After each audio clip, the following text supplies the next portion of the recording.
Welcome to the Mr. Universe Meets podcast in association with the Mansformation Programme. Now, the Mansformation Programme is a 12-week programme for men that want to level up their training, nutrition, lifestyle and mindset so that they can live in a body that looks great, feels great and has unstoppable energy. On this podcast, we're going to be speaking to athletes that have reached the top of their game to understand their mindset, habits and routines and what makes them elite. I want you to take advantage of the lessons they teach and go and smash your own goals. I would love it if you guys would like, share and subscribe and enjoy the podcast.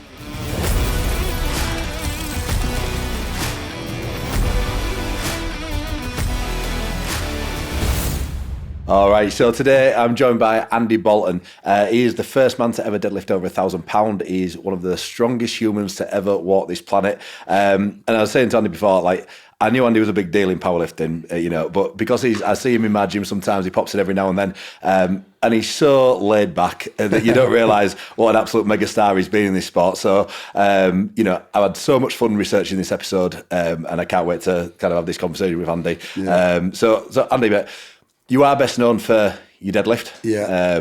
Obviously the first man to break the 1,000 pound barrier. Yeah. You did the 1,003 pound, and then a couple of years later you went on to do 1,008 pound. Yeah. But you've done multiple sports through your life. Yeah. Right? You started off sprinting, rugby league. Sprinting from 11, rugby league from 13 to 17.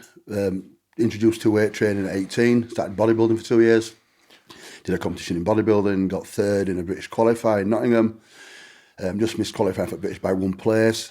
So that then sent me to powerlifting because I met a group of powerlifters while I was training for bodybuilding in the gym. Them 2 years from 18 to 20. So then I went the powerlifting route from 20 onwards. So why did you obviously start off at sprinting and then to rugby? Yeah. Who did you play for with rugby? Unslip Boys. All right, okay, yeah. I went verge of signing for Leeds and Featherstone. Really? They were scouting me, but I just lost interest. I was drifting more towards the individual sports. Yeah. Team sports didn't do it for me because I was putting work in. I was first there, last off the pitch, and people were missing training, then playing on a weekend, and guys that were training more wasn't getting picked because they weren't as good as the guys who were missing, so they thought they could just come and go as they pleased. And it didn't sit right with me. I want it to be, I worked hard, so I want something that I can be. The harder I work, the better I get, not relying on other people. Yeah. That's where it went. From there, you decided to go down the bodybuilding route. Bodybuilding at age 18 when I first joined the gym because I didn't know what powerlifting was. I never heard of powerlifting. Was that when you first joined the gym, 18 years old? Yeah, 18 years old. Because back then, my dad always told me, you can't join a gym till 18. It was illegal. Yeah. I had weights in my bedroom. Yeah. But rugby league, it's a lot of body weight stuff. Hill running, people on your back. So body weight, push-ups, squats. So it's like a form of weight training, but it must be body weight, So it's not like I wasn't trained when I joined the gym. Yeah. And at 18, I first joined the gym, Powerhouse Gym, on Dock Street in Leeds. And I started bodybuilding because it was all bodybuilding back then. I didn't know any powerlifters. And as that 2 years of bodybuilding, as I was training for that, I met a group of powerlifters in the same gym. And then they introduced me to powerlifting slowly. Then when I actually competed in bodybuilding age 20, I decided once that show was done, I was leaving, I was out of there. And I started powerlifting with them guys. Did you not enjoy the diet side of it or the training side? You know what? I were realistic as well. I must admit, I loved the bodybuilding. And I never thought, I was quiet as a kid, very shy. So being on that stage, my mum and dad and my friends said, he'll never get on that stage. Not in them little pants, not like that. I've only been training 2 years. I got on stage and it was the biggest buzz of my life. I've never felt anything like it. But looking back at the pictures, I had quite a thick waist. Didn't have any bicep peak, had good lean legs, big back, arms, they weren't big. I thought, realistically, where am I going to go? And then what happened was, I got second in a qualifier, third in a qualifier at 20, and I just missed out going to the British. Was that EFBB back then? It was all the EFBB, yeah. But then you'll know this guy over there who actually come on the scene back then and won the British that year. You know Mark Rhino Smith? Yes, yeah. He was the guy that I'd been against at the British if I'd got one place higher. And we went to watch the finals and we watched him walk out. I thought, I've no chance in this game. Yeah, he destroyed everybody. Yeah. And I thought, if that's the standard, I'm not built for this. I just wasn't built. My body wanted the right structure for it. So you found powerlifting and obviously, who were you said you've met a couple of guys, who were your early mentors in powerlifting? And where did you get your information from as well? Because back then there'd be no it's not as easily accessible as what it is now. No, there were no social media back then, nothing. I was lucky that the guys I met, Brian Reynolds, Dave Carter, Sam Watt, Sangeet Dillon, Alder Reynolds, Paul Reynolds, they all train as a group of... They all trained powerlifting, and they were a British team. They were travelling World, European Championships, World Championships. So they knew powerlifting. So I walked into a team with them guys from being a bodybuilder. So they showed me everything. Yeah. I remember Brian Reynolds wrote me out a first powerlifting cycle on a little book. I've still got it to this day. I've kept every single diary from that year onwards, 30 odd years diaries. So they showed me the way, and I just joined them and trained with them every week, and just learned as I went. To be honest, there were nowhere else to find information from back then. Now it's so easy. Yeah. But it was just the lads in front of you. Or when you went to competitions, you talked to other lifters, found out what they did, and you just took little bits from there, little bits from there. You use that. Yeah, yeah. So why did you say that was the sport for you then? Was it just something you just fell in love with when you started doing it? I was very strong. Yeah. Always very strong. The first time I ever walked into the gym at 18 years old, I deadlifted 260. I squatted 200 for 20 odd reps. I was maxing out the leg press with people sat on top. Everything I did, I was just so strong. Bench press were opposite. I could barely bench press 70 kilos. You think about a 200 squat for reps and a 260 deadlift and a 70 bench.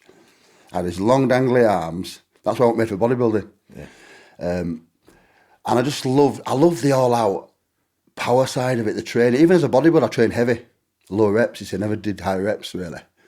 Because we didn't know much about bodybuilding back then either.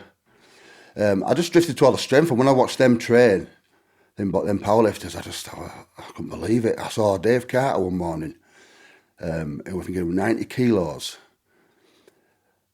Skinny little legs. 6 foot tall or 5 foot or whatever he is, pulling 340 kilos. This little 90 kilo guy. I thought, how is that possible?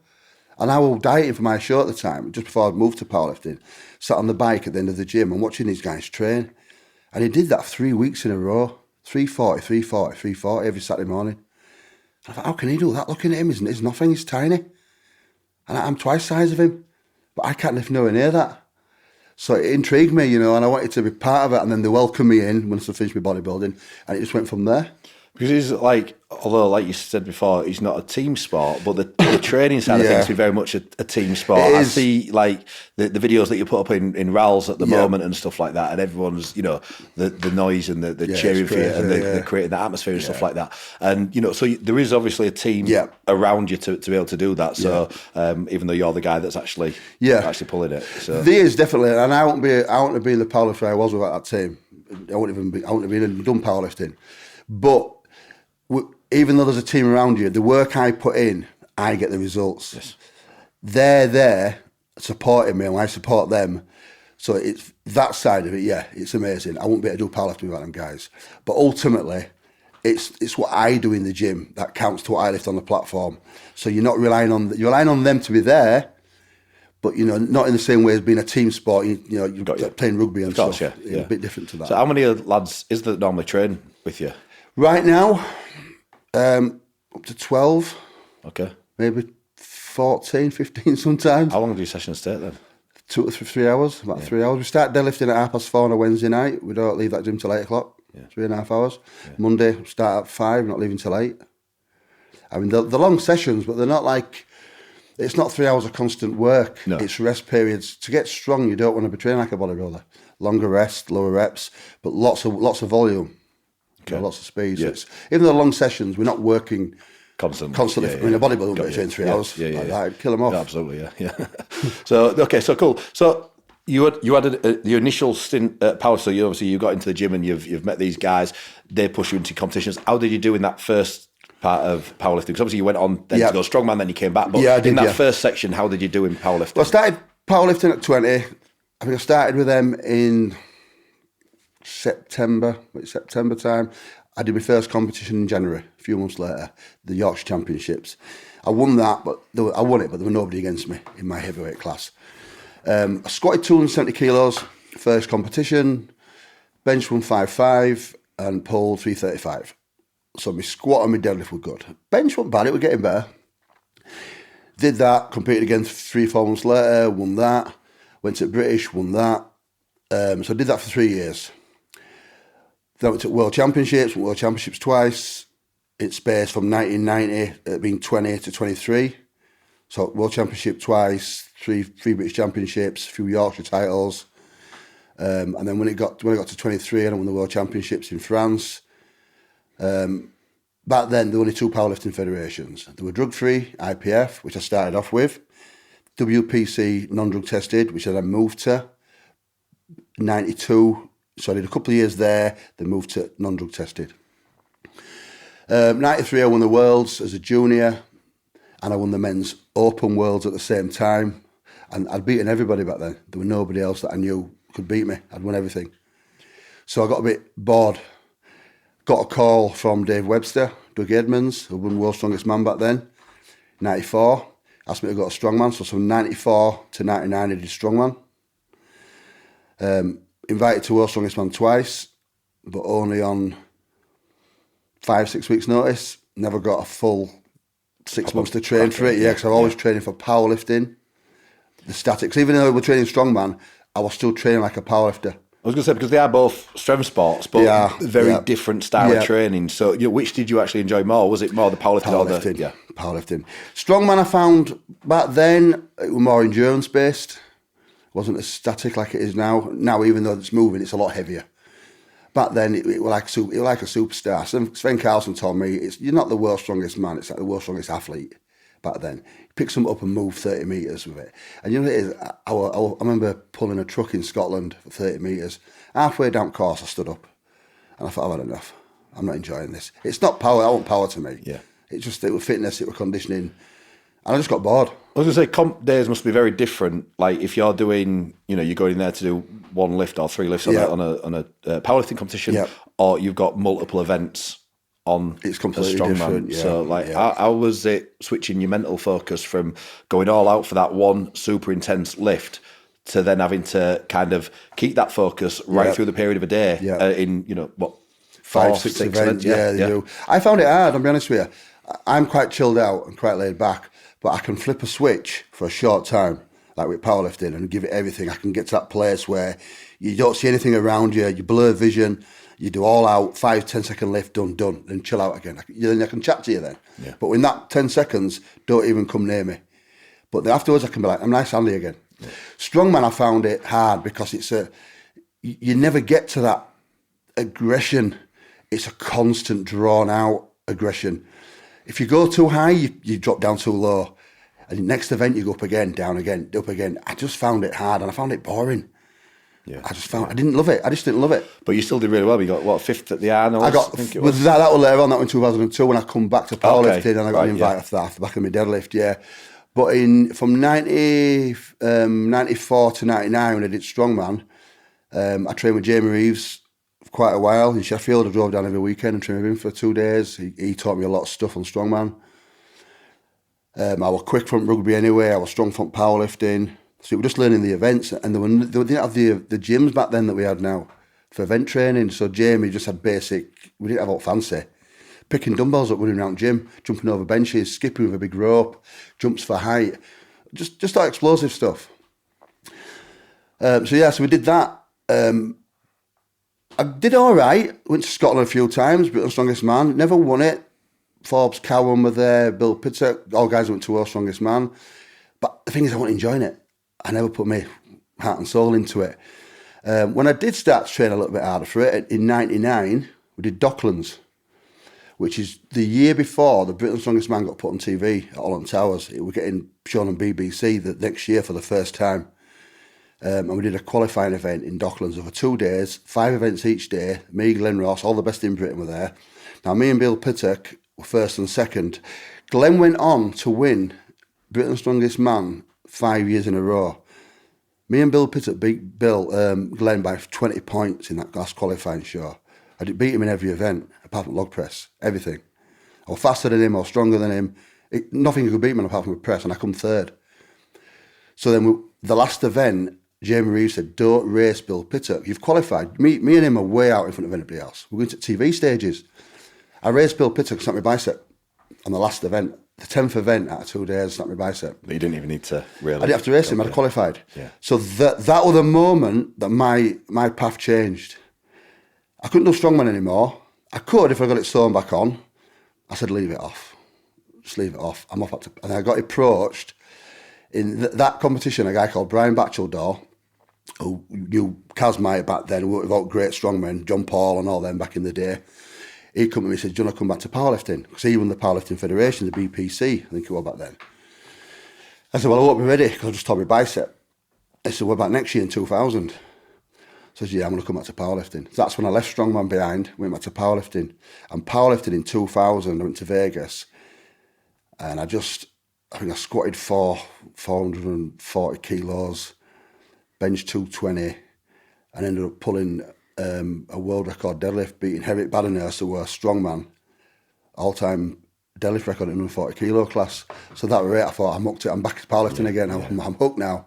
So that's obviously what got you back. Obviously, and that's what got me back into powerlifting. Yeah. But before you went back, like, you know, how close were you to actually competing in this World's Strongest Man? And did you not feel that you could do it on a short notice period? Were you not already kind of like in shape to kind of go there, or was it more the point that you'd not been given much time? Thinking back, from 94 to 99, I was always second, third, but I never got invited to World's Strongest Man. Then I was training for Strongman. So if I got invited, I think I'd have done pretty well, because I was strong, I was fast, and that might have given me that drive, maybe to stay in Strongman a little bit longer. But when I did get invited, so I never got invited back then for something. It was run then by Dave Webster, Dougie Edmonds. 2 people controlled it. There was no qualifying system. It was if you did well at a show and they liked you, they take you. Limited sports, they tend to take the same people all the time. I never got invited. Then later on, when I went back to powerlifting, they invited me to World's Strongest Man at 5 weeks' notice. But then I was 160 kilos, 5 weeks out from a powerlifting competition, next to no conditioning, no event training, way too big. And one of the shows, they wanted me to go to China, where Marius Pujanowski were competing. They said, you're going to be against Marius in the heats in China. How hot and humid that was. 160 kilo man. I had the biggest deadlift of all time at the time. And they were going to set me up to go there against Marius for reps on the sand in the 100 and odd degree heat and humidity. I had no chance. So I felt it was just like setting me up a little bit. Just setting you up to kind of look, this guy's got the strongest deadlift. Yeah, strongest deadlift. And look how a strong man. Marion beats him. Yeah, and that's the only 2 times I ever got invited. But that's before, like, Darren and Colin, the way it is now, this is before their time. Yeah, they've really evolved it, haven't they? They've changed it so much. It's different level of strongman now. But back then it wasn't like that. It wasn't like that. There was no system back then.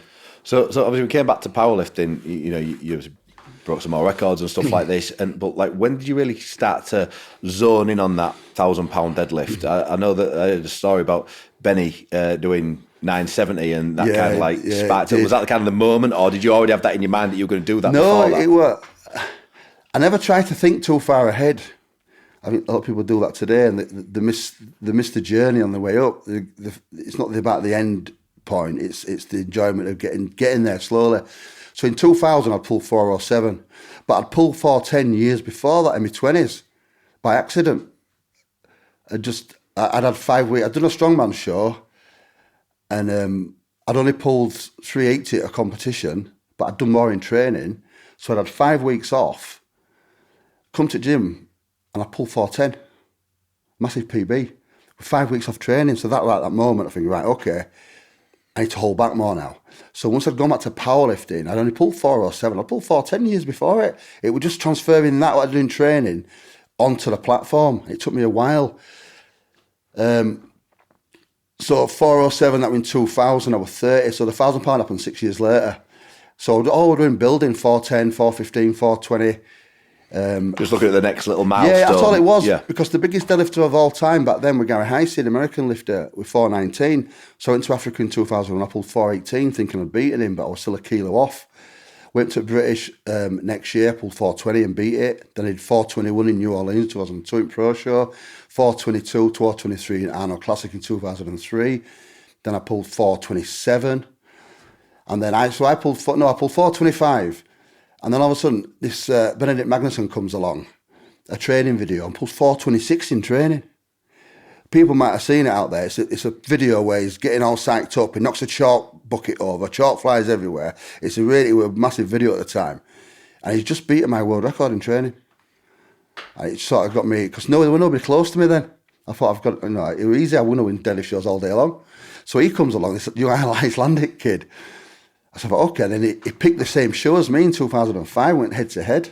So I've got the world record at 427. He's done 426 in training. We've gone to this comp. I've squatted 520 kilos. Benny squatted 60. Sat out. I benched 330 kilo. He's benched 60. He was saving himself just for me at the deadlift. Yeah. Sat there in the corner with a towel over his head, saying nothing, just smiling. Gone to deadlift. I opened up 410. He opened up. We had a battle. He went 420 something. I went 427. And then he went 440 and just killed it off. Boom. Killed it. Smashed my world record by 12 kilos. I come back and went 441. Got it to my knees. Just couldn't lock it out. He then tried £1,000. Didn't move it. But okay, now the race is on now. This is 2005. Now the race is on. So this was in November 2005. He just pulled 440, missed 1,000. 2006, in March, I'd gone back to the Arnold Classic. Squatted 520 again. Benched over 300 again. Pulled 441. Took it back. Stood up, just smiled. Held the bar there. Somebody said Benedict was there that day. He saw that and walked out. I don't know if it's true. I never talked to him about it. But he said he was there. He's just in his face when he saw that. He walked out. And then 6 months later, I pulled £1,000. 3 years later, pulled 1,008. And Bennett still hadn't beaten it by then. He was still wasn't there. Then he come back later and pulled 1,014. Was it hard to kind of actually believe that £1,000 barrier could be broken, or was there a moment that you thought, I could actually do this? Because I think when things have never been done, they kind of seem impossible. Yeah, it's like that story that when Bannister broke the 4 minute mile, nobody could do it till he did, and then people just kept breaking it. Exactly. Yeah, I wasn't thinking about it until Benny broke to that 440. I knew I could always pull big, but I'd only pulled 427. To me, 427 and £1,000, 455 is a mile away. I mean, at that top end, you're talking over 20 kilos, 25 kilos. It's not... it's only 25 kilos. Yeah, on top of 440 or 430, 425 already. And people today just don't get that. So Jeff Everson come to me 2 years before that, and he said, the first man who pulls £1,000, I give him $10,000. And I laughed at him that day. I said that because I didn't believe it could be done, because I'd only pulled 427, 425, 427. But when Benny pulled 440, that triggered me. It's a race. But then when I pulled that 441 in March, that same year when I later pulled 1,000, I knew it's on, I'm going to do it. And when I went to New York in 2006, in that November, I knew I was going to do it. Don't doubt in my mind I was going to do it. Training gone perfect. You just know. I was 36, I was at my peak, I was squatting over 500 kilos, my legs were strong, my conditioning were quite good, because I put conditioning work in now 2 days a week. And I hadn't failed a deadlift on the platform for years before that. It just, everything was right. And I went there to do it. If I hadn't have done it, I'd have been shocked. I'd have been shocked. And it went up. It went up. Would you say that Benny was your biggest rival through your time? In deadlift, not as a powerlifter. No. Because he wasn't a powerlifter. He did a couple of powerlifting competitions, but he never built a total. You see, back then it was powerlifting. There was no such thing as deadlift only. Even though I was known as a deadlifter, I had a 550 kilo squat, 1,200 pound squat, best squat in the world at the time. And there's only like a handful of men beat it today, and nobody talks about that. My bench press was 350 kilos, the biggest bench in Britain at the time. Nobody really mentions it, even though it's an 800 pound bench press. So in deadlifting he was, but in the complete powerlifting he wasn't, because he never went against me in complete powerlifting. And to be honest, his lifts in powerlifting were nowhere near what we were doing. His squat wasn't like mine. He couldn't bench like me. But he had the deadlift. But when you were doing that race for the £1,000, and was it a friendly rivalry? Oh yeah. Was it? I mean, I've seen videos now that you obviously trained together. That was after. That was afterwards. Yeah. But I invite Benny all the time to come and train with me. Yeah. I talk to him regular. Yeah. He lives up in Harrogate way. Yes. So he's local anyway. He's not far away. And me and Benny are friends. Yeah, we'll always be friends. Yeah. We never hated each other. No. We never. Not that kind of sport. No, we never like that. No, he drove me on. I was going to say, you must have motivated each other. And I mean, sometimes you need that, don't you? You need to kind of pick somebody out as your rival or the person that you want to, that kind of gets you to push yourself a little bit further. I was coasting along. Because every time I broke £1,000 deadlift, I got £1,000. Yeah. I'd bring it by a kilo. There was nobody else around. Dave Beattie, who used to help me back then, who always travelled with me, and the guy who was psyching me up, he was the guy who said, you could have brought that 3 years before. But there's no need. If you're getting paid $1,000 every time you break it, yeah. If I'd have smashed it, you cut all that money off, don't you? I might have got 10,000 for doing it, but you cut all them other thousands I were getting. Yeah. So it was a rivalry, and when he come along, it gave me that little bit of a extra kick, because I could not have lived with being the second man to do it. No. I could not have done it. I could not have honestly done it. It'd have killed me. Yeah. So talk about that prep for the 1,003 pound lift. Like you said there, you were winning little bits of prize money along the way. Did you have a day job as well while you were? Then I was driving for Banner Power Tools, delivering power tools around West Yorkshire, So quite a heavy job. So what did like a daily routine look like for you then in prep for that lift? Well, I was working full time, so up at 7, breakfast to work at 8, 7:30, 8 o'clock. Luckily, it was around the corner from my house, so I didn't have to travel that far. I'd work there till 4. They'd let me finish at 4, training at 5, straight to gym and train. But I only train powerlifters. We don't train 5-6 days a week. It was 3 days a week. Monday, Wednesday, Thursday back then. So that's like I was working and training. That's all I did. I mean, nothing else. Yeah, I didn't do nothing else. So your weekly schedule, and again, because I read your book, your Deadlift Dynamite book, it's you spoke about a very efficient way of training. Yeah, 3 times a week is all you needed to become the strongest guy in the world. So like what did a weekly training schedule look like? Because I know that you put your squats and your deads on the same day, which I think, as someone that doesn't really know powerlift, you think, well, why would you put 2 big lifts like that on the same day? Surely you want to get the best out of squats. You want to get the best out of deads. You give them the separate days. Yeah, it makes sense, but obviously, you put them together. So why did you do that? The way I work my plan out: Monday we bench press. Monday the bench, shoulders, triceps, all upper body. Tuesday rest. Wednesday, originally we started with a squat on a Wednesday. Friday we did deadlifts. That's how it started in the early years. We'd train with them at powerlifters at the beginning. We found one day Brian said, "Why don't we put them together?" And I were against it back then. I said, well, "Why? Yeah, but we compete. We compete together. We don't compete separately. So if you're training one and your deadlifts, you're always training fresh. When are you fresh on deadlifts into a powerlifting comp? You're not. You squat on your bench, then you deadlift after 6 hours. You're tired. So by doing deadlifts first in a workout, don't make sense to me, because you're not preparing for how you're going to compete. So we put them together and it killed us. I remember going outside and being sick many times because the load, squatting 8, 10, 12 sets and doing deadlifts the same, it killed me. But we slowly got used to it, and my deadlift went from 420 up and up and up, because then I was getting 7 days rest between my lower back, wasn't getting stressed. So then on a Thursday, the day after, so it was squat and deadlifts on a Wednesday, and then on the Thursday, we'd do all hamstring, calf, everything that helped the deadlift and squat that wasn't the squat, hamstring, glute work, any glute work, leg pressing, all upper back now. We leave the lower back alone, all upper back, a lot of rowing, a lot of rows. Didn't do bent over rows, me, because I like to keep my lower back fresh. Always hammer rows, supported rows, a lot of pull downs, lat push downs, biceps, grit work. So that's how we figured it out. And then what I'd do is I do cardio on a Thursday, straight after that session, on a treadmill in 20, 30 minutes, fast walking.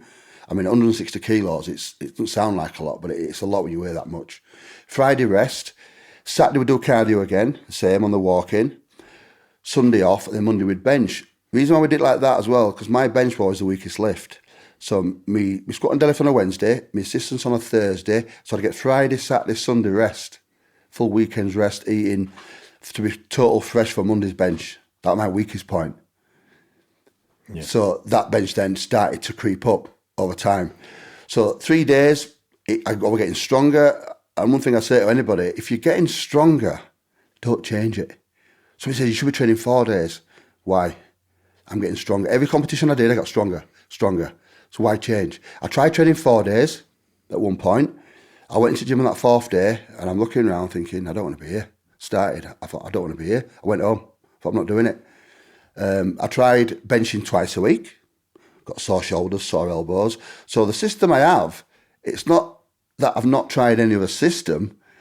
That's the one that worked for me. I've tried bands, I've tried chains, all these fancy, complicated training methods, didn't work for me. Stuck to basics. And they always worked. Yeah. And that's one of the things that, like you say, from researching what you're doing, and obviously what you've just been saying there, everything you do is for a specific reason. Always. And one of the lines in your book was no random acts of variety just for the sake of it. You don't want any junk volume in there. Yeah. Everything you do, you should be able to tell somebody why you're doing it.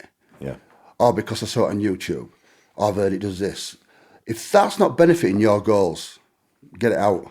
When I was going for the Mr. Universe, I had a lact in my upper chest. Yeah. My chest routine was the same for about 10 years. Yeah. It would be so boring for Instagram right now. It was like, you don't need to change 4 exercises, 3 on an incline, some crossovers finish. That was it. And it was just because that is what I needed. I had to build that up the chest and that shelf to go on in bodybuilding. So see, I don't believe in people say you've got to shock the muscle and change it. You shock it by overloading it.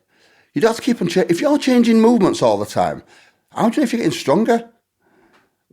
You stick to something and you progress that. There's no, a curl's a curl, a squat's a squat. Yeah, there's variations you can put in with deadlifts, your RDLs, your good mornings, stuff to help you deadlift. But focus on the basics, simple routine, and build them first. Then when you find your weaknesses, you put little things in that fix them weaknesses. But if you're getting stronger, don't change anything.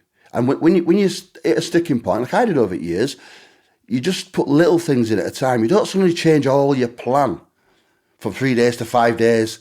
You change little things, and I write everything down. Always write it down so you know what you're doing. Well, that's what like you say. You have a very.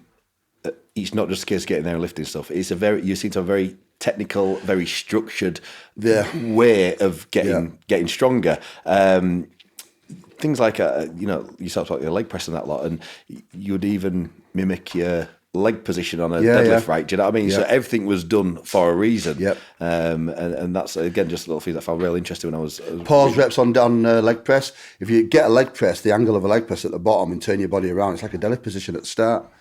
So I'd pause the deadlifts at the bottom and explode, boom, from the bottom, like driving the floor away. Yeah, yeah. It's everything. I would never do standing calf raises because anything on my shoulders was for Wednesday on a squat day. I do seated calf raises and toe press. I want him low back fresh. If I did anything, I would never do a standing shoulder press. It'd be seated. Save the low back for squat and deadlifts on a Wednesday. Low backs only worked on a Wednesday. Rest of the time, it's not worked. It's seated. Seated. So you've got a group of 12, 15 guys that are training with you. Yep. Were you doing the programming and you were kind of saying, or were you guys just doing your own thing then? Or, right, yeah. So we're a team, but I don't train them. If they want to help, I'll help them. I'm not helping them. I'm not writing them all out a program before we go to the session. Okay. Because these are world champions. They started before me. A lot of them know what they're doing, not more than me. But we've all got our own ways. What works for him don't work for me. They did lifts that I never did, but it worked. They become world champion as well. So and set world records. So I might say it's wrong if you're getting stronger. But what we did, if I'm not pulling as fast one day and I've been a bit lazy, Brian all day, Andy, I've seen you better than that, mate. You're a bit out of line. Say to them, Brian, maybe try this or try that. Because I'd travel to America a lot. I'd come back with information. Oh, like this, how they're wrapping the knees now. They're trying crossing the wraps and they try this. And we just bring little things back. So we weren't really coaching each other.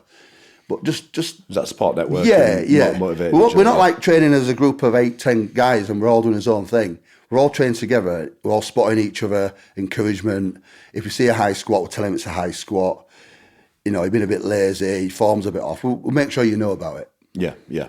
No, cool. So going back to the 1,003 pound lift and the prep for that, what was your nutrition like at that point? So like anything. What sort of calories were you on? I don't even count them. No. I never counted them. Honestly, it wasn't the healthiest diet. It wasn't. Our life today, it's a miracle.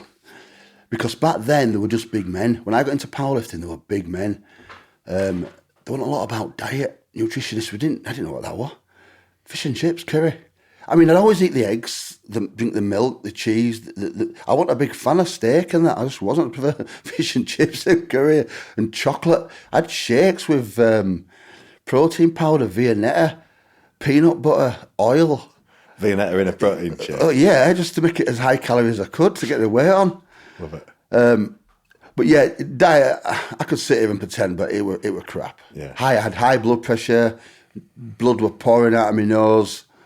When I got bigger, I needed to be big weights. It wasn't healthy. No. It wasn't healthy, no. And I remember seeing a video of you, and it was on some news channel, I think it was, and you were eating a burger and chips, and they said, "Oh, was this a meal?" You were like, this is a in-between meal snack. That was Johnny Nelson, Inside Out. Well, yeah. He'd taken us there, he had that, but I'd eaten just before that, and I'd eaten again when I got home. Because I was so big then, and even though, you know, the load we were doing in training, the 3-hour sessions, and when you're squatting over 350 kilos and deadlifting over 300 kilos every week, and you know what I mean, it's a lot of work, and your body needs that food. I was hungry all the time. Yeah. But it wasn't healthy. So the cardio that you were doing, the couple of sessions of the incline walking, yeah. was that something you brought in just for that £1,000 lift, or was that something you were doing I did it from before, the start? Before that, yeah. Yeah. What about things like rest, recovery, sleep? Did you take much focus on that? Yeah, all the time. I suppose you will do with only training 3 days. That was probably the main reason behind to get that. It was rest because the workouts were so intense. We didn't go in there and just mess around. It were hard. You were pushing yourself. Even on a light day, the effort we put into lifting the weights, the speed, you were left there exhausted. Yeah. Because even if it's a light session, we had light sessions, but they were never easy sessions. So all I did on my desk days, I mean, I'd probably have 10 hours sleep a night, and I'd always go to bed between 1 and 3 in an afternoon as well for 2 hours, always. I did very little walking, apart from my cardio, my scheduled cardio. Honestly, I was so, even when my daughter was born in 2006, I didn't go to the park with her. I didn't do anything. Why? So you come into the park, which is it's literally 5 minutes, 10 minutes. Okay, I've got to go sleep at 1. I'm training tonight. I'm obsessed. Yeah. Obsessed. But to get to that level, you've got to give it in. But I mean, my daughter didn't know. She was a tiny baby. You know what I mean? She was little. She didn't know. Oh, you've got to be there for my kid. She's 1. Yeah. Does she know if you're there or not? Yeah. We're fine now. You know, more time now. That's the thing. There has to be a trade-off to reach got to be. elite level, you know. And you know, unfortunately, sometimes that's. You know what? You get your lifters who want to be great. I can't train. I'm watching baby. I'm watching this. It didn't happen with me. As soon as that baby was born, my wife, time off work, she said, I was working, you go to the gym, you go to compete. I'll look after the baby. Very good. She was very. And you need that support network around you, don't you? I speak to a lot of people that sit across this desk from me who talk like, my wife, Verity, like, again, without her, I never win the Mr. Universe, never. You know, and it's like a lot of the guys that have achieved great things, they've done so because they've had a great support network at home and someone that's allowed them to go and chase the dreams and do what's required to do to become the best in the world. So, but I mean, you talk about your sleep there, but how did you sleep? Because, like, I know when I get over 20 stone, I need to get that CPAP on because I was struggling. Sleep. Did you ever have sleep apnea or anything like that? I had problems, but we didn't know what sleep apnea was. Right, okay, yeah. We're talking 2002 to 2009, 10. Yeah. Didn't know what it was. No idea what a machine was back then. Yeah. That's why I was so tired all the time. Yeah. Couldn't drag myself out of bed. Get out of bed at midday sometimes. Have you ever looked into it since then? Since then, yeah. After that, I did. They found out I was really bad with it. I was barely getting any sleep. It got to a point where I was falling asleep at traffic lights in my car. I said to my daughter, just tell me the lights are green. I'd shut my eyes and doze off. She'd tap my hand. Dad, lights are green. She was little. Tiny baby, little girl, you know what I mean? Yeah, it's terrible. Like I said, when you get that heavy, it's... Yeah, and I got a machine. They gave me like this machine that altered to my breathing, which is fine, great sleep.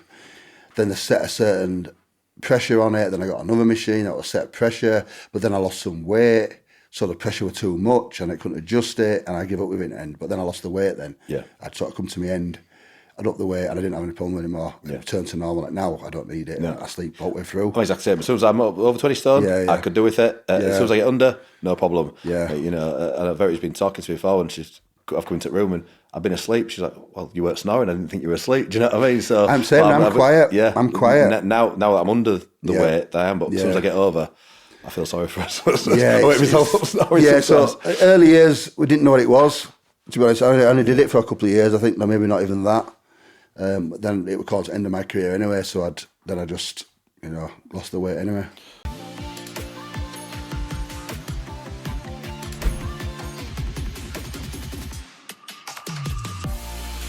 My name's Colin Wiseman. I'm on week 11 of the Transformation programme with Stuart Garrington. Been tough, but it's the good type of tough that when you realise all your mistakes the previous year of eating too much and drinking too much.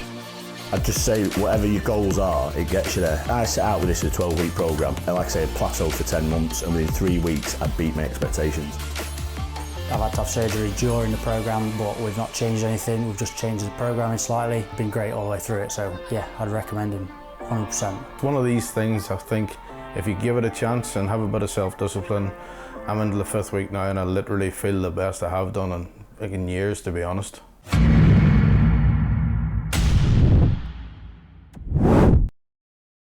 Okay, so talk about like the suits that you use in training. This was something that again I saw that you were doing.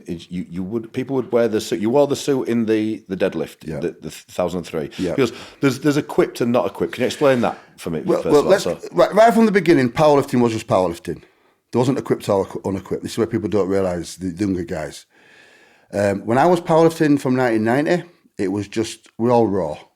Raw as in belt, wraps, that's it. Singlet, no suits. Suits started coming in slowly, so we all started buying them and wearing them. You went to a powerlifting competition, eventually they're all in bench shirts, deadlift suits, squat suits. If you didn't have one on, you come last. You were in the same group as the powerlifters with them on. There were no separate. All my powerlifting career, 1,000 pound deadlift, it was equipped. There was no raw division. If you didn't have a suit on, you were like laughed at in corner. Well, mate, get a suit on. Because you're the same group as us, you're not getting any benefits from this. It was later on that raw versus equipped come after 2010, I think it started. Okay. But my best years in me, that had started to finish then. So what I did back then, people think, oh yeah, he wears a suit, he gets all these kilos out of it. What they don't know is, I only ever put a deadlift suit on the day of the competition. I was going to say, you held off. I didn't train in training. Yeah. I didn't train in training. I never used a deadlift bar. I didn't own a deadlift bar until 2017. After all my records I've done. I trained on a 20 kilo stiff IPF bar. I squatted on it, benched on it, deadlifted on it. And I pulled 350 on that bar for 3 reps, like speed. 3-4 weeks later, I went to pull 1,000 pound. Put a suit on, put my deadlift bar, pulled 1,000 pound. And did you believe that give you a bit of a mental edge putting that suit on just for the competition? Yeah, it does. And even squat suits. I squatted 1,200 pounds. I never squatted in a suit until the last 3 sessions before the competition, once or twice a year. I trained raw. You build the power up first and you add the suit for the final touches. People think, oh, you put a suit on all the time. I don't put a suit on all the time. There are a lot of people training the suits. They train suits all the time, but then what they're getting from in a competition, they get no extra because what they're lifting in training is as strong as they're going to be. I never put the same kit on in training as I did in the competition. If I put a squat suit on, I'd never have the same briefs underneath where you have like a powerlifting brief. I used to wear it, all sponsored by Inza, so it was Predator brief, double ply, under my canvas squat suit. So in training, I never wore them 2 pieces of kit together. I'd wear a single ply brief, 10 years old, like just a bit of material, and a canvas suit at the top, straps down. Wasn't until I got to the competitions I put the best briefs on with the best suit on, and the straps went up. Then that big kick I got. Same with deadlifts. Benching's a little bit different. Benchings, you put your suit on, your shirt on more to learn. You put it on every week, every second week, every third week back then. Now just to get a feel for it. It's to get a feel because it's about, a bench shirt's all about technique and line. A deadlift suit, once you know it, a squat suit, once you know it, you put it on, it works. Bench shirt's different. You're constantly working all the time. And that's when I learned that later on is when my bench got better. And I got better technique on bench. It become from 290 to 350. Yeah. But so you don't need equipment all the time like people think. But now it's all raw versus equipped. Because the equipment, the bench shirts I wear, I mean, there was a girl last week I was coaching in equipped powerlifting. The bench shirts are £300 each. The squat suits are £300 plus. With taxes from America. She said it's nearly £400. Now, I was sponsored. I had 6 squat suits, 6 bench shirts, all these deadlift suits. If I put 5 kilos on, I had a suit to fit me. I had a line of them.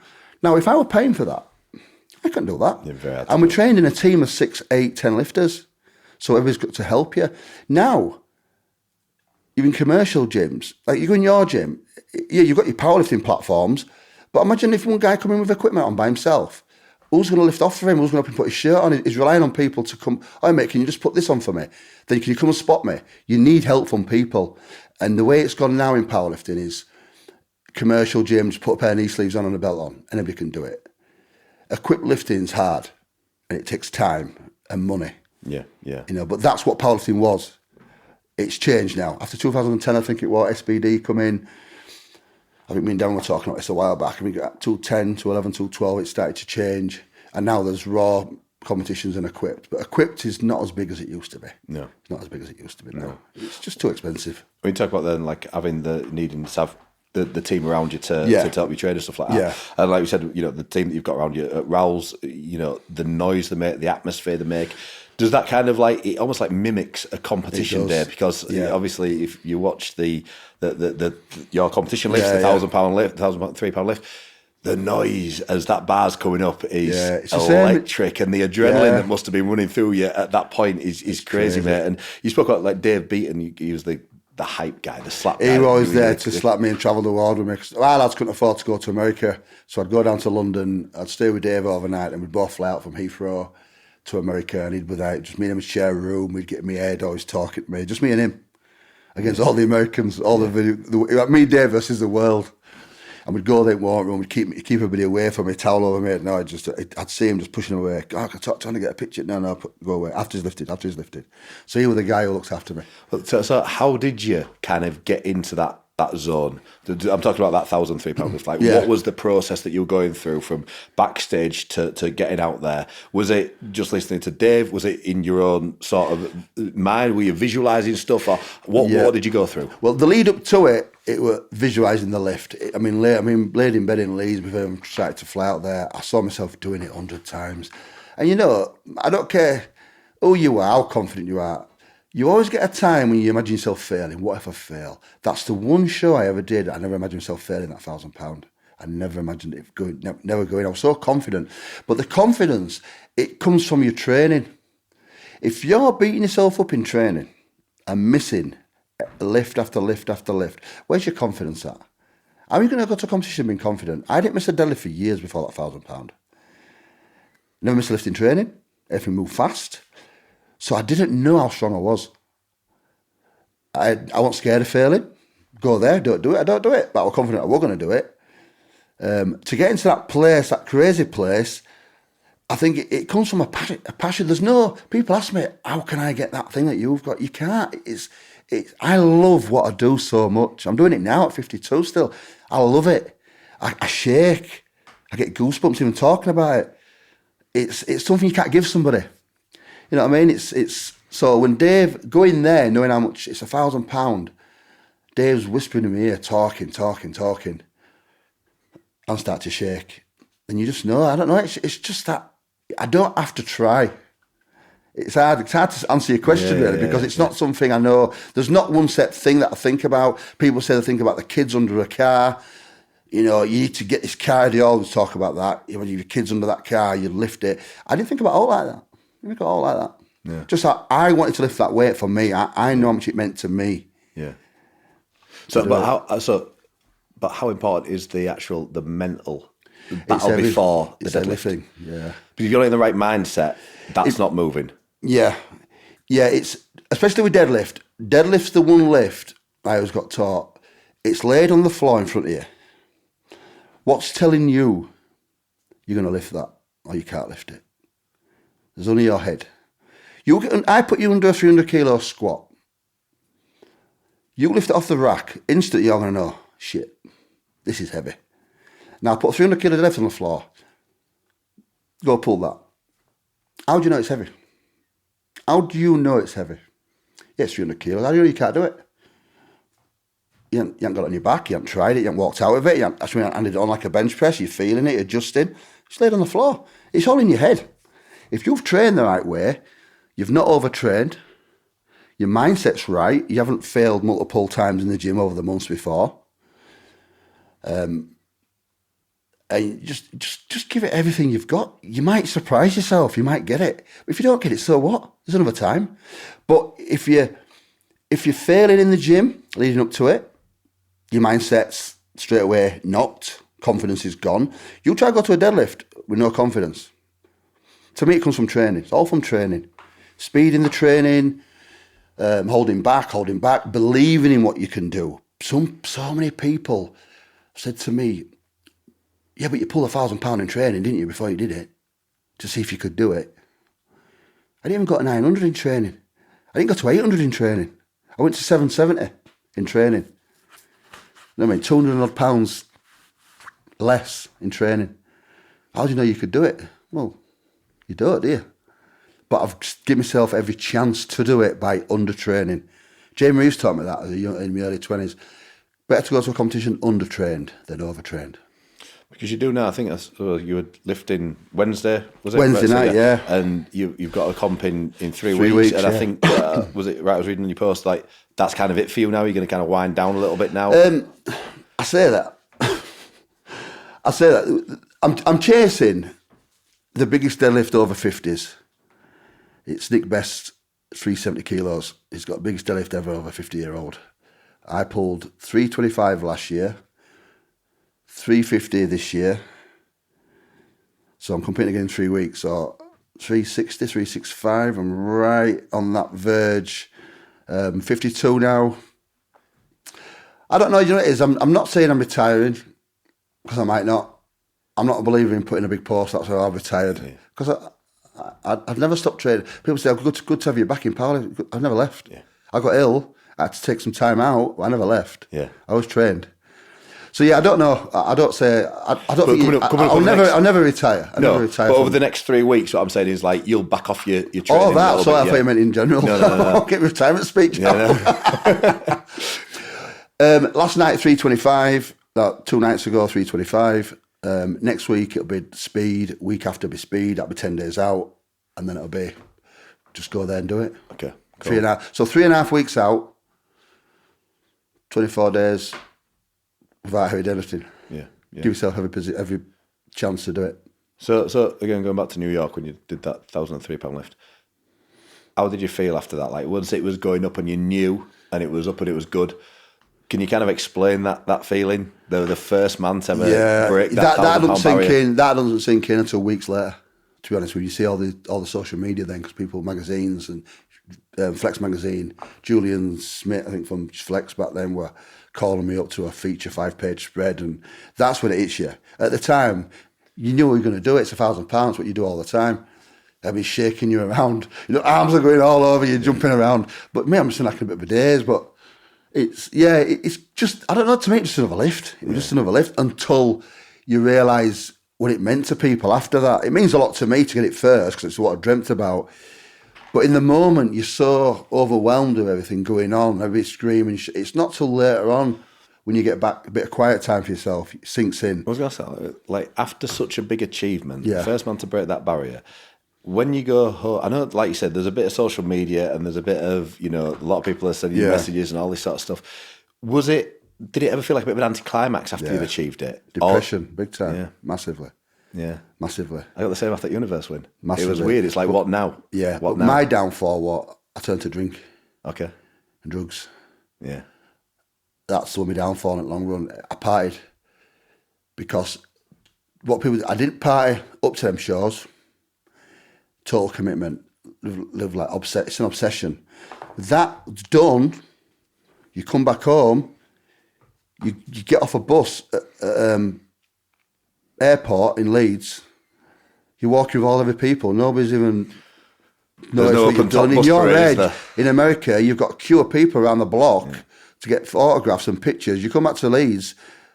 Excuse me, mate. You move pushing past you.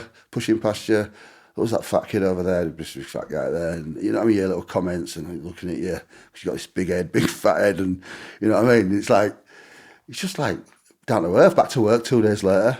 You arrived in my wagon a bit depressed.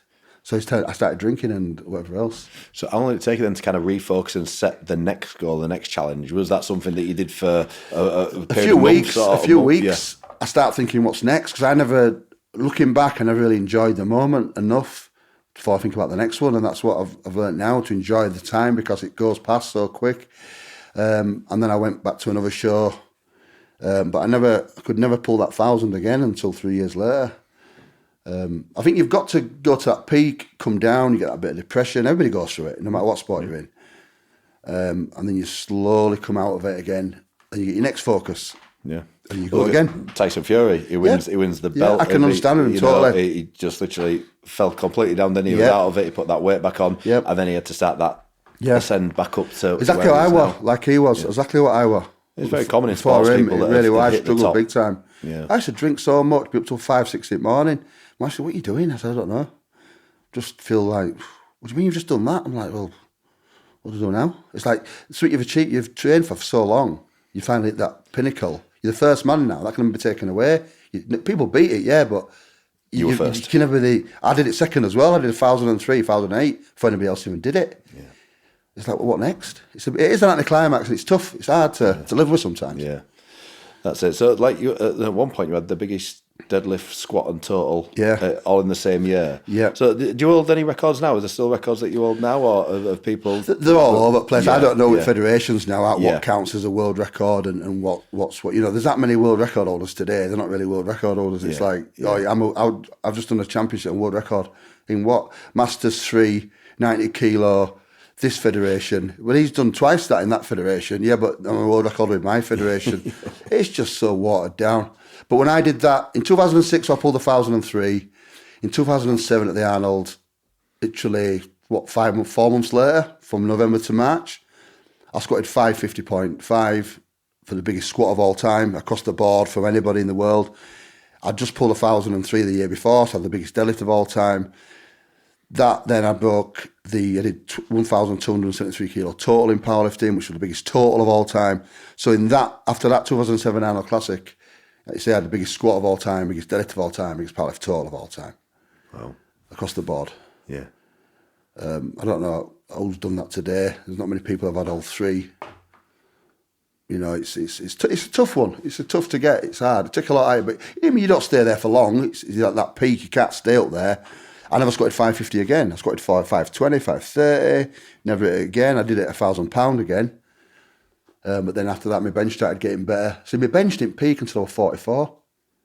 My deadlift peaked at 39. My squat peaked at 37. What was the biggest bench that you did? 350.5 kilos. Wow. At 44 years old, at body power. Yeah. It's crazy. Yeah. It was like 5-6 years after the other two peaked. So let's go rewind a little bit to the basics of deadlift. I know, obviously, like you say, amazing squat and bench and stuff like this, but like you are best known for the deadlift. Like, give us the foundations of having a great deadlift. Like, what needs to be in place? And I know, like you say in your book, we spoke earlier about like greasing the groove, which is essentially working on movement first and kind of holding off the heavy lifting a little bit and just getting that movement right, so your body actually knows the right position that it needs to be in. You know, what would be the foundations of a good deadlift? That, for one, is making sure every muscle that you're working on a deadlift is working together. You see a lot of lifters start with hips too low. As soon as they pull, hips come up, boom. It becomes two movements. Hip up, and then bar comes off the floor. You want to work legs and back as one. Everything's got to be smooth. Make it as easy as you can. The only way you get that is by practicing with light weights, like greasing the groove, like Pavel talks about all the time. It's getting a stance, most efficient stance for you. You see the strongmen today, they're so big, they go wide stance. When you go wide and your hands go wide, the wider your hands go, the shorter they go. The lower down you've got to get to the bar. We're not all built like 6'9" giants. Most people aren't built like that. So deadlift, shoulder width, grip, start with shoulder width, arms straight down, making arms as long as possible. Lower back neutral, upper back can be rounded, creates arm length. Don't drop your hips too low. Again, because nobody can squat the deadlift. When that bar leaves the floor, your legs want to be working at the strongest. More like a quarter squat position. If you think about a squat, anybody get into a deep squat, it's the weakest position, getting out of the deep hole up. When you get to that quarter squat position, your legs are your strongest. If you try to do quarter squats, you'll be strong as anything, better than a deep squat. So you're using that squat position to get your deadlift driving off the floor. So with deadlift, it's practicing that efficiency. You've got to get legs, back, arms, bracing, lat tightness, where your head goes, all in place. And the only way to do it is by practicing, lots of volume, just greasing the groove. And being patient as well, and not rushing in for the big weights. Strength doesn't come overnight. It takes time and years. You want to be in a position where, when I did seminars, I'd get everybody deadlifting. After an hour, perfect deadlifting. Send them outside. Get talking to them. Just take them away from the platform. Go back in, they've all forgotten. Not one of them could get it right again. They just got it perfect 10 minutes before that. Take them out of that zone. What we want to do is, you put me in a deadlift bar, and at any time, it'll be perfect, because I've done it that many times. So that's what you try to do with these guys starting. Drill them, lots of volume. Even deadlifting 2-3 times a week. Because the beginners, we're not going heavy 3 times a week. I never train 3 times a week, but if I could go back in time, I would do more days on deadlift and squatting to learn the pattern. You don't mean training them, don't mean heavy. Get under that squat bar, get under that deadlift bar, and drilling movement. So number one's technique. Lat tightness is a massive. How you breathe, you brace, your core, your leg drive, your foot stance. One of the things that you said in your book was about the great lifters have the ability to get tight. Can you just kind of expand on that a little bit? It's deadlift. It's like it's a tightness, but some muscles are tight, some aren't. You don't want your arms tight. Your arms are like hooks. Hands are gripping the bar. Your lat's got to be tight. Just before I pull, I drop my hips. I put my hips up 3 times. What I'm doing there, people say I was just lifting his hips up and down. No, what I'm doing, I'm stretching my hamstring. I'm feeling the hamstring go up to a point, coming down, finding that point where I'm going to sit into that deadlift to drive it off the floor. The third one, it's like a clutch on a car. So I'm finding that biting point. As my hamstring comes down, I feel that bite, and then I drive up. So what's your question? I've gone off track of it again. No, that was it. It was just about explaining the ability to get tight. So as your hip comes down for the final one, that's when you brace. So you're not just taking a breath in, you're breathing from down here. And your lats, you're almost twisting the bar around you, so your lats tighten. Your head's neutral, you're not forcing your neck up, you're just looking down in the position where you are. Let your head go where it goes. And then you're bracing, you're squeezing the hands, but your arms are relaxing, your lats are tight. And then you power it off the floor. When you're at the bottom, as well as tightness, you've got to just transfer your weight back a little bit, mid-foot to back end of your foot. That creates that little rock back. That rock back then allows you to pull the tension from the bar, like almost you're falling back, but you're not going to a point of falling. You still want the weight through your feet. Just a little angle from forward to back. That creates tension in your arms now. Now you can feel the weight in your hands, your bar starting to bend. And then it's almost like a fall. And as you're pushing up to your knee, as you drive, you're bracing, your lats are tight, your head's neutral, you're driving up to your knee. As it gets to your knee, before it gets to your knee, you're thinking about your glutes and your hips driving underneath it, into it. So it all becomes like such a smooth movement. I mean, not everybody's going to be genetically gifted with levers that I've got, but you can still make the most of what you've got.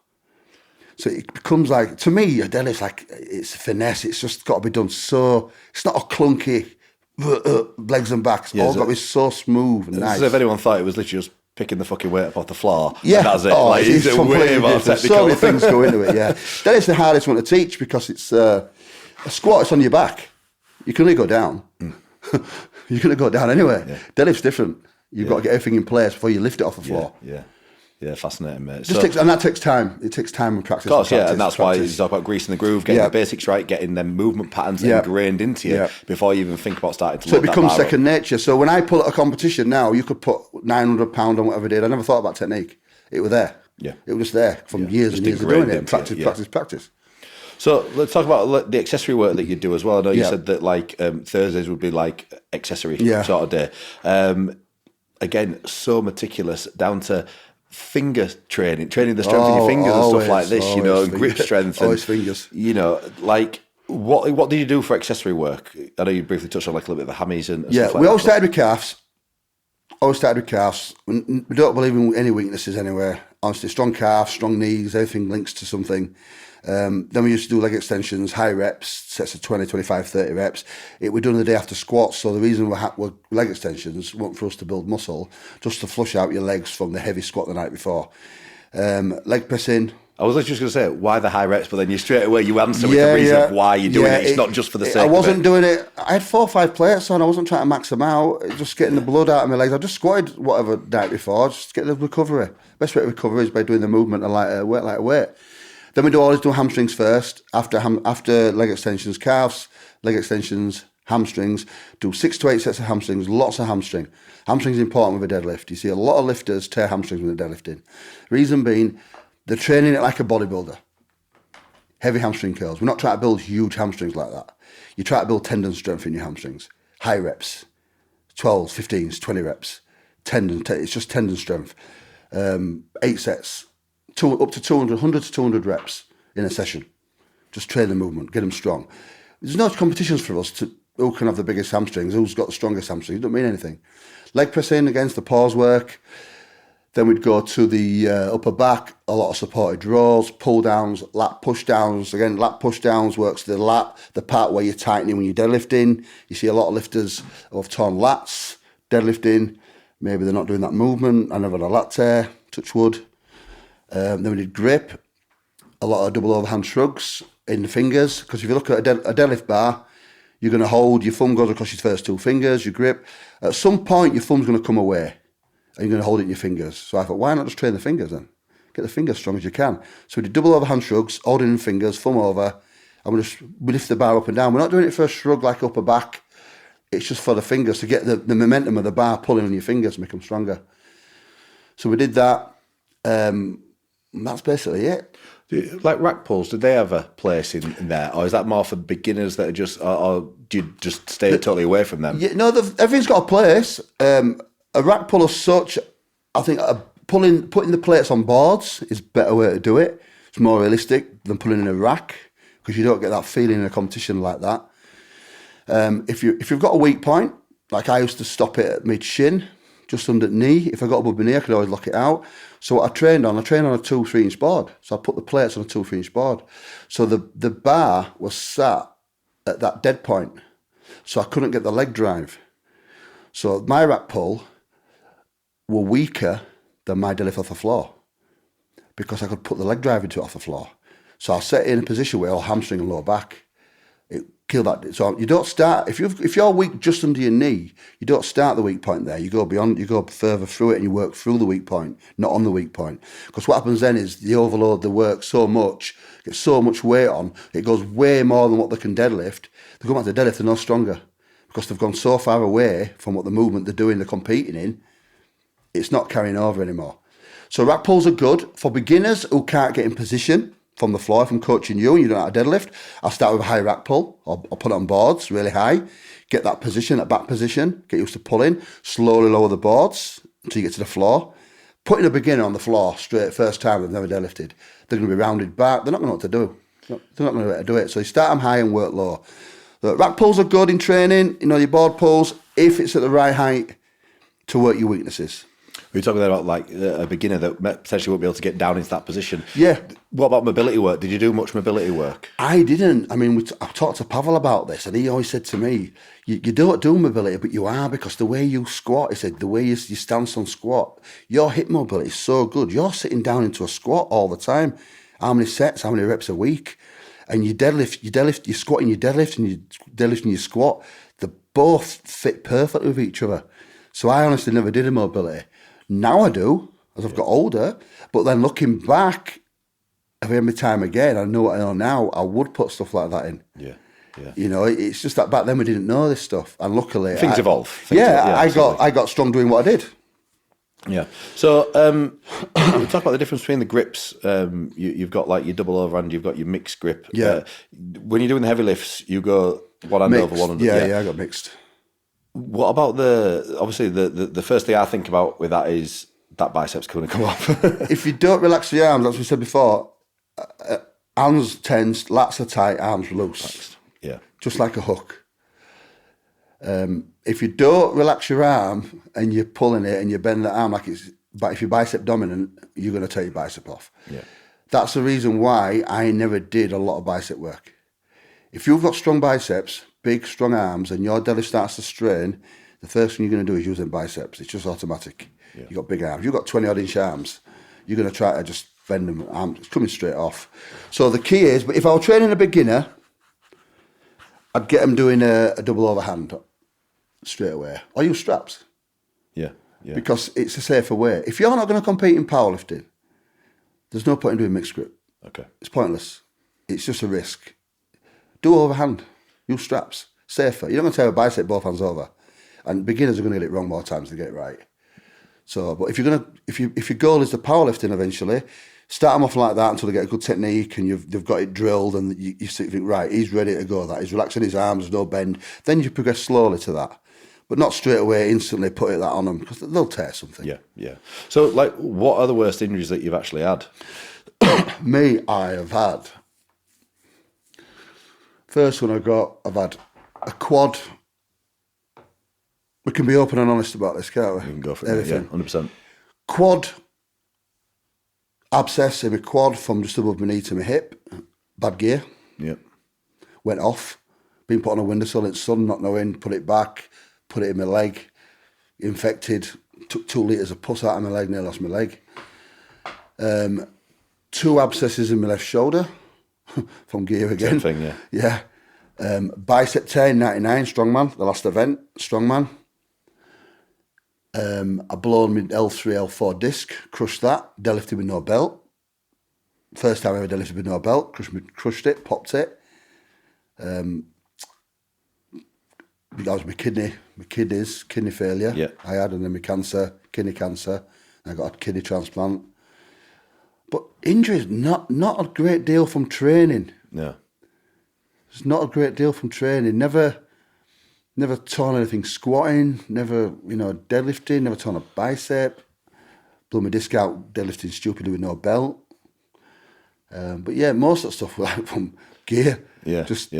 Back then when I was younger, just too much and not knowing what to do until I met the Brian Baxter in 99 and he sort of changed everything for me. Yeah. He said, Andrew, you're going to be dead in fucking 5 years carrying like this. And he changed everything. And that's when I actually come down. I had an off season where I wasn't doing anything, getting fitter, healthier, and only pushing it for like 6-7 weeks before I comp once a year.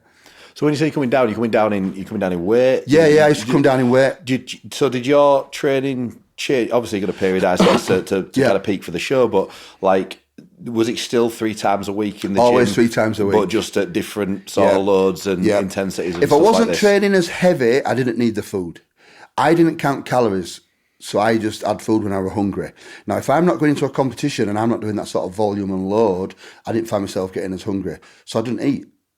I had food, but I could come down as low as 140, 144, 45. I could put 10 kilos on into a comp, 10, 15 kilos on into a competition. But I'd only put it on the last 3 or 4 weeks. Right. Because as my training picked up, my appetite went up. So I ate more food.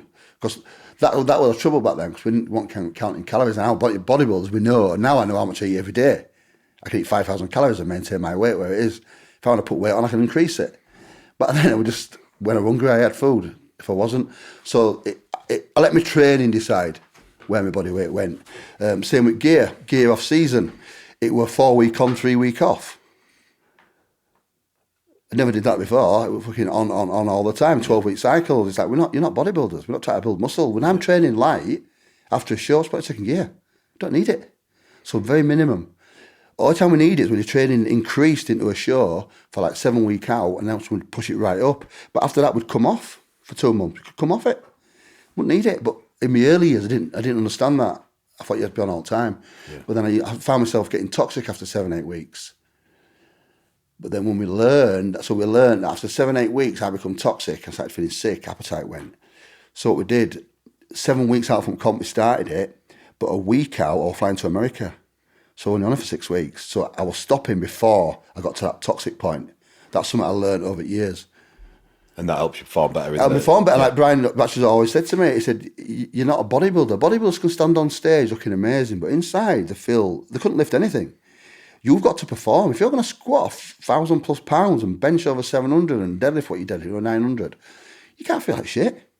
It's massively different, isn't it? There's different. Like your performance for aesthetics and performance. Yeah, it's different. Totally different. Absolutely. I remember Ian Harrison, back with Jeff Bolton, way back, and Ian was training for Olympia. I went to Jeff's house and he had a stair climber outside, like a stepper outside, and Jeff could do an hour at a time on stair climber. He went on for 10 minutes. I thought, I'm going to die of a heart attack. But I saw this guy. I thought, wow. He was going for Olympia back then. It was something else. Yeah. I thought, but he can't even do 10 minutes on a stair climber. You've got Jeff who were nowhere near his level. They never won a British. He could do hours. Yeah. It just shows you the two. He looked amazing. Jeff looked good. But the conditioning level between them, I thought, this guy's super lean, looking like that here. And I thought he was going to be super fit. Nah. It can be deceiving. Open my eyes, yeah. It really did open my eyes, yeah. Yeah. So you touched then on like the kidney issues that you had, the cancer and stuff like that. And, was it down to 3% function, your kidneys? When I found out, yeah. It happened in 2000. This is Darren Sadler's fault again. I blame him for this because I was ready to retire in 2013. I was done. Darren calls me in 2014. We've come up with this idea. We're going to do World Deadlift Championships. 14 and 15, so we're going to compete with Sir Vickers, all these guys. Brian Shaw were coming over. I thought, I can't say no to this. Even though I'm past my best now, I'm 45 years old. I'm not going to win this, 44, 45. I'm too big, I'm feeling ill, it didn't feel right. So I kept it going over 2 more years. And then after 2015 Deadlift Championships, I pulled 420, and I just felt ill. I felt ill. Went to the gym, and we're going to the gym a little after that and squatting 350 kilos. I thought, I'm still strong. Week after that, I couldn't squat 200. Something had happened. It's just, what's happened in a week? It's like somebody was pushing me down. I went home, I was shaking. Got in the shower and I said to my wife, something's wrong. Made an appointment with doctors. They did some blood tests, sent me to a kidney consultant. I didn't know it was a kidney consultant. It was just in Lincoln Wing in St James's. I went down there. I'm looking around. I'm in this room. He's gone at 6 o'clock at night. I thought, they've forgotten me. I went to reception. Oh, no, just take a seat. He'll be coming in a minute. Comes out, puts his hand on my shoulder. I was getting you a bed. On a bed. I said, well, I'm going home at 6 o'clock. No, you've got kidney failure. We've got to put a line in your neck tonight for dialysis tomorrow. I'm like, what? Just all of a sudden, world come crashing down. Boom. I didn't know what kidneys were. Next thing, I'm getting a line in my neck. I'm on a machine cleaning my blood. Doctor's coming to my bed that night saying about a transplant. I'm like, it's just like, wow. If I'm competing, putting 420 4 months ago to this.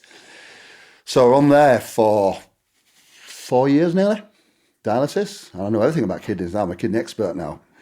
4 years, lifestyle changed, everything had to change, lost weight, sleep apnea cleared up, everything changed. Diet become good again. 4 years, and then, so the year after that, I got put on there. My mum got tested. She was a match, went through all the process. Right, we can go ahead and get you a transplant from your mum.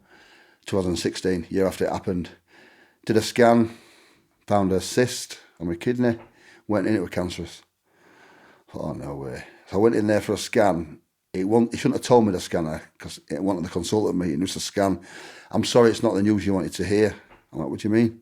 Oh, it's not like, I realised what he'd said. He shouldn't have said that.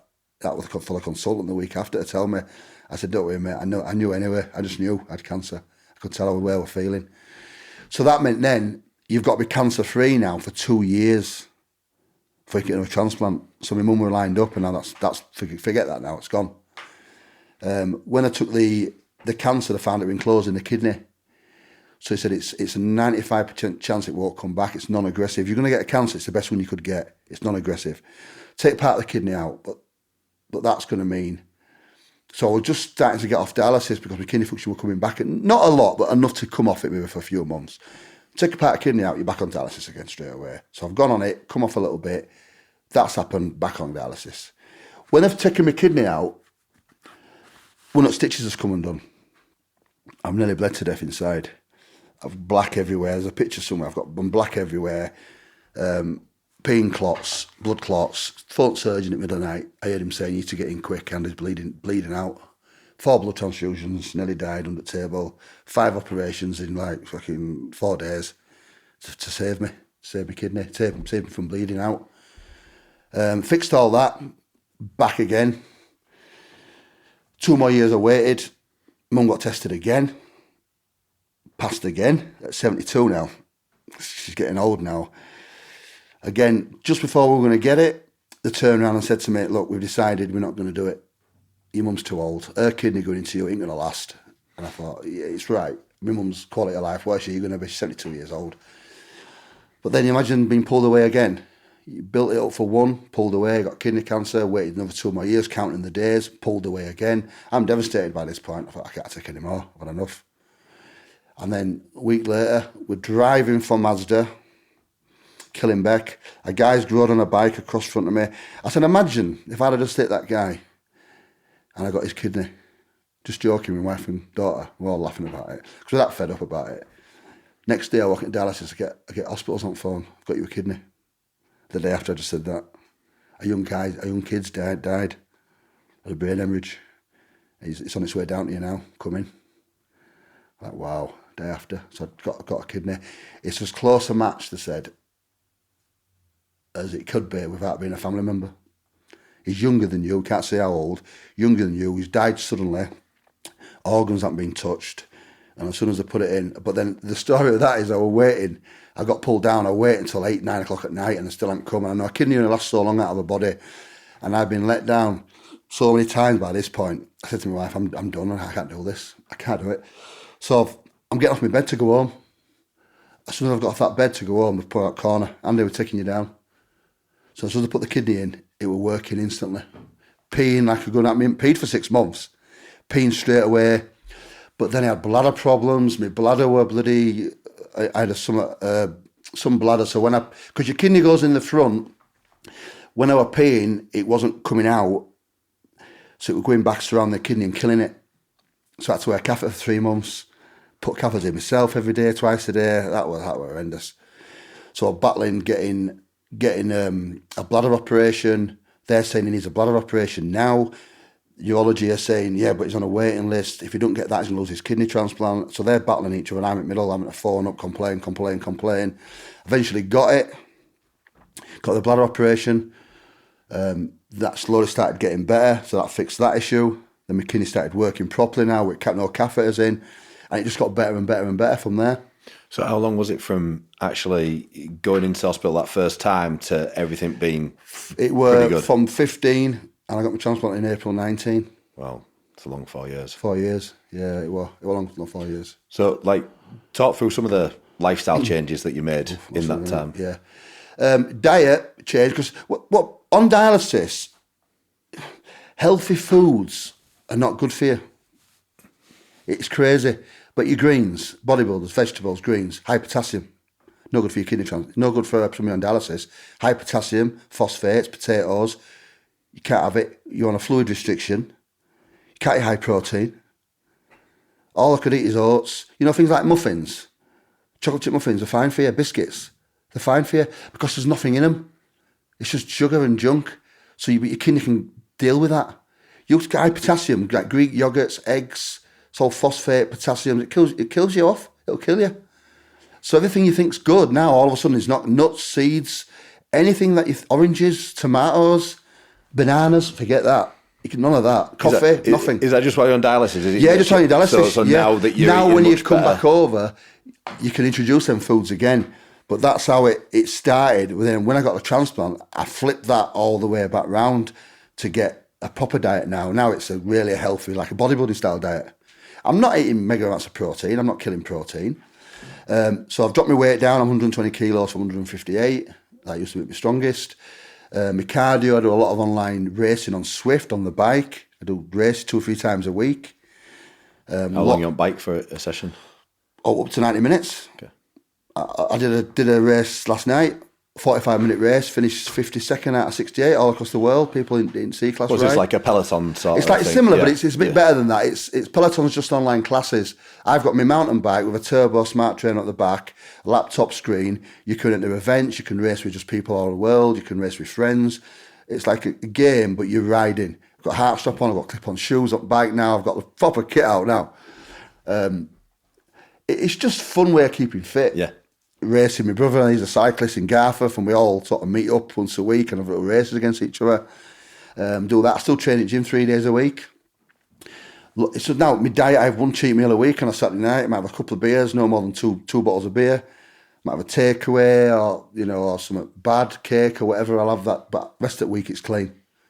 It's clean. It's just completely opposite to what I used to be when I was bigger. Yeah, and now, like you say, you're going for that over 50s record. Over 50s, yeah. Well, you know what it is? I'm not obsessed with that like the £1,000. It's different. I'm not willing to push my body to a point where I'm going to get sick again.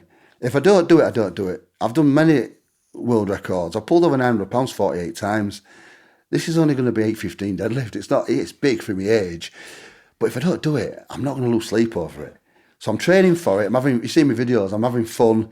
We're laughing. I'm looking I feel healthy. I'm not bloated, and so if it happens, it happens. If it don't, it don't. But I'm just enjoying the training, having fun with it. And the training side is something that's always going to be with you. Always. You're going to be in the gym 3 days a week. Yeah. Till the very end. If I never competed again in powerlifting, I'd still train and have fun in training like we do. Because you've seen that our setup it's like a competition every time you train anyway. It's not like I'm training in the gym by myself with headphones on. Yeah, Exactly. 8, 10 guys with you screaming at you. Yeah, absolutely. So what else are you doing now? Obviously, like you say, you were working before, but now you're doing the online coaching.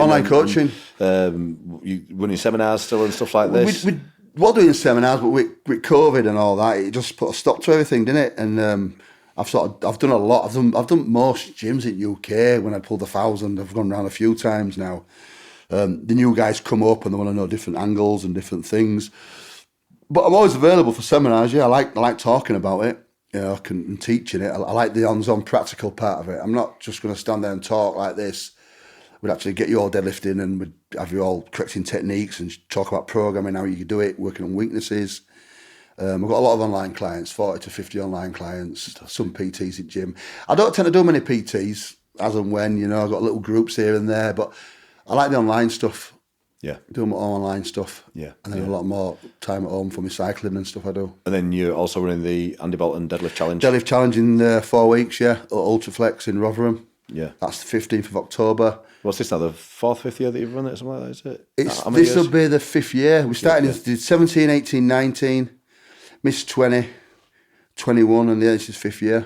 Yeah. 5th year. It's a good show. 120 lifters, all deadlifting, from complete beginners, first timers, never lifted a deadlift bar, never trained deadlift, just come and do it, pulling 80, 90 kids, doesn't matter. Everybody gets the same cheer. You get a goodie bag, you get a t-shirt, supplements in there. Strength shop, give me some stuff. You get a good goodie bag for your entry fee, t-shirt, and about water bottles. You get a lot back. Yeah, I went down to it before my sister did it a few years ago. I was coaching Nally, wasn't it? I was coaching Nally for a while. I came down and watched it, and it was a great atmosphere. It's great. Yeah. It's a fun day. Yeah. We've got 100 odd lifters. Yeah, it's going to be a fun day again. Fantastic. So a couple more questions to finish off with, mate.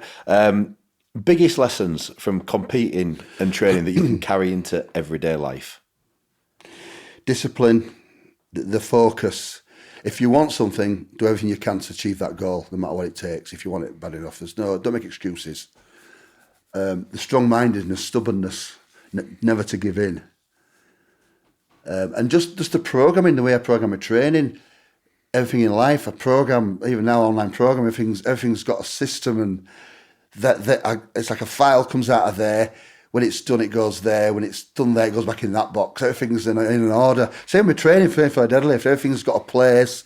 And it's just a system I've got. And I'll never, even now I'm at my training down. I write everything down. What I've got to do each day. I know a list of everything I've got to do. Just like when I'm training my training diary.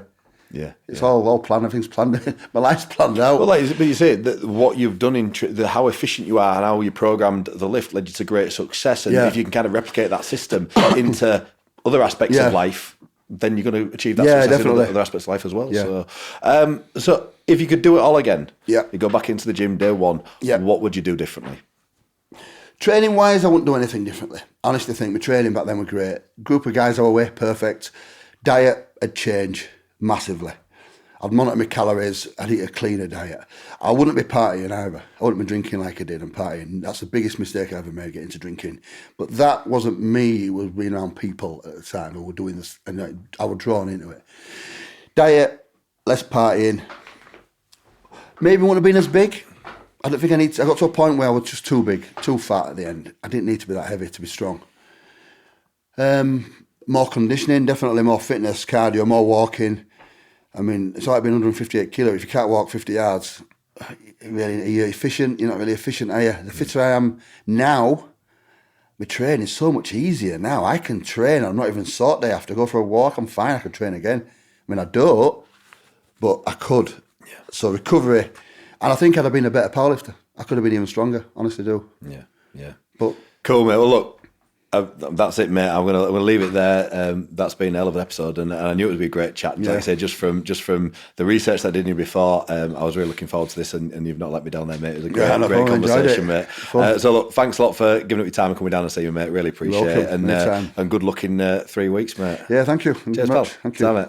Thanks so much for listening. Please remember to like, share, and subscribe. And if you need any more information on the Transformation Programme, just hit the link below.